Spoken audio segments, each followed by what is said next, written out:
பள்ளிக்கூடம் சேர்க்கணுன்னு பாத்திரத்தை வித்தீங்களே, பள்ளிக்கூடம் சேர்க்கணுன்னு பாத்திரத்தை வித்தீங்களே, எந்த பானையில் சமைக்கிறேன்னு எழுதுங்க அம்மா, எந்த பானையில் சமைக்கிறேன்னு எழுதுங்க.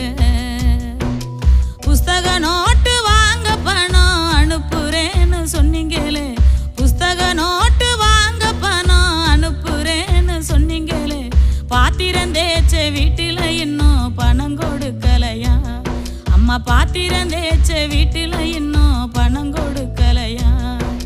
புஸ்தக நோட்டு வாங்கலன்னு வாத்தியார் தினமும் அடிக்கிறான்,